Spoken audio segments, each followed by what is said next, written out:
Viagem na eletricidade.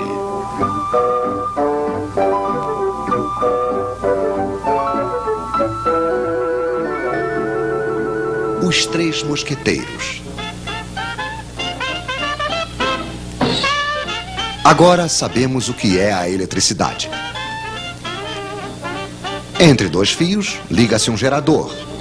Dentro de um dos fios, temos elétrons demais. Dentro do outro, falta.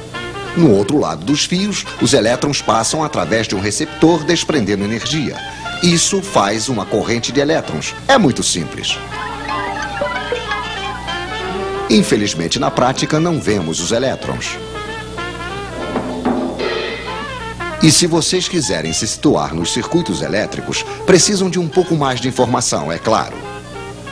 Esses senhores vão nos ajudar. O gerador cria entre os dois fios uma diferença de potencial ou tensão. Isso é medido em volts. Obrigado, Sr. Volta. O gerador pode ser uma pilha,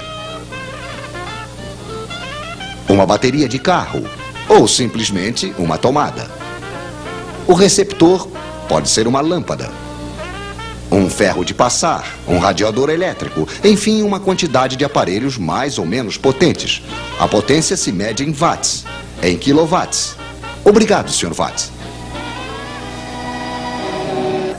Assim que o receptor é ligado ao gerador, uma corrente passa e não se precisa ser diplomado em eletricidade para compreender que se ligarmos uma lâmpada 2 vezes mais potente, vai passar uma corrente 2 vezes mais intensa.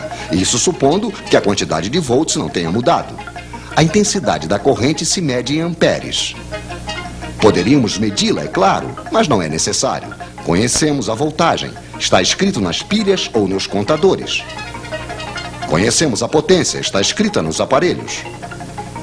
Basta fazer uma pequena divisão. Intensidade em amperes igual a potência em watts dividido pela tensão em volts. Por exemplo, quanto passa de amperes dentro de um radiador de 1500 watts ligado em uma voltagem de 220 volts? Pois é, passará 1500 dividido por 220, que é igual a 6,8 amperes, se não tivermos errado, é claro. Mas acho que os senhores nos prepararam um pequeno exercício. Em uma mesma tomada, eles vão ligar 3 lâmpadas de 100 watts, um radiador de 1500 watts, uma torradeira de 760 watts e um forno elétrico de 3000 watts. Problema: calculem a intensidade da corrente que vai passar na tomada. Bem, é muito simples. 100 mais 100 mais 100 mais 760 mais 1500 mais 3000. Potência total, 5560 watts. Dividido pela tensão 220, igual, senhores, igual a 25 amperes.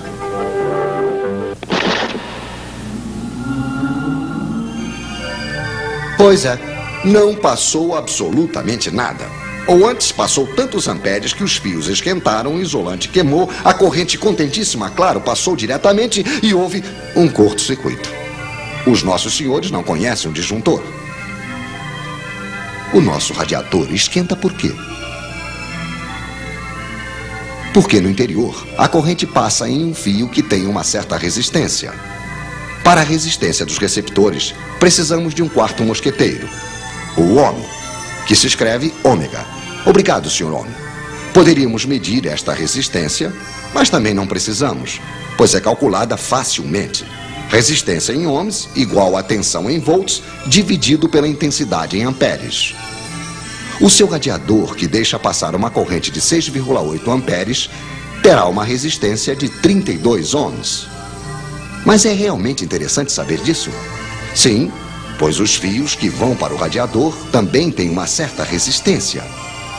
Se eles são finos demais, longos demais e estão em péssimo estado, terão a mesma resistência que o radiador e vão desprender o mesmo calor que este, o que será suficiente para fundir o isolante.